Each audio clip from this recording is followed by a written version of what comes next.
அனைவருக்கும் வணக்கம். நான் பிரபாகர் ஜோதிடர். ஓம் சிவாய நமக. சிவசக்தி திருச்சிற்றம்பலம். இப்போ நான் என்ன சொல்ல போகிறேன்னா, இந்த 5ஆம் இடத்து அதிபதி மறைவு ஸ்தானமான 12ஆம் இடத்தில் இருந்தார்னா ஒரு ஜாதகருக்கு என்ன பலனை செய்வார் அப்படின்னு சொல்கிறேன், கருத்தில் கொள்ளுங்கள். ஏன்னா இந்த 5ஆம் இடத்து அதிபதி 12ல் போய் எக்காரணத்து கொண்டு போய் மறையக்கூடாது. மறைஞ்சிட்டா அந்த ஜாதகருக்கு வாழ்க்கையே சிறப்பு இல்லாமல் அமைஞ்சிடும். கருத்தில் கொள்ளுங்கள்.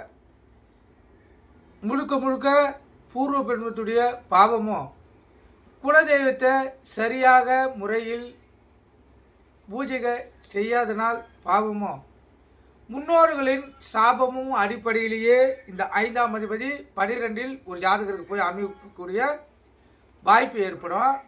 இப்போ பார்க்கலாம்.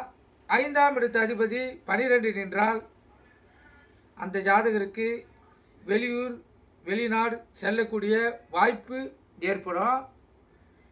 பூர்வீகம் அந்த ஜாதகருக்கு சிறப்பு இருக்காது.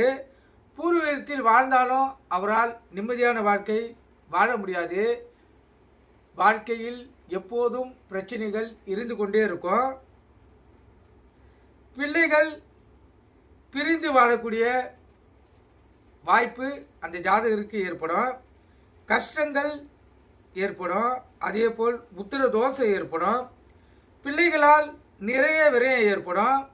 காரிய தடை, பணத்தடை, மன உளைச்சல், உடல்வாதிகள், குலதெய்வம் அனுகூலம் இல்லாத இருத்தல், அதாவது குலதெய்வத்துடைய ஆசீர்வாதம் கிடைக்காது. முன்னோர்களுடைய சாபங்கள் இருக்கும். கருத்தில் கொள்ளுங்கள். எக்காரத்து கொண்டும் இந்த 5ஆம் அதிபதி 12ல் போய் நின்றால் ஒரு ஜாதகருக்கு சிறப்பு இருக்காது. கருத்து கொண்டு பயன்பெறுங்க. நன்றி, வணக்கம். வாழ்க வளமுடன்.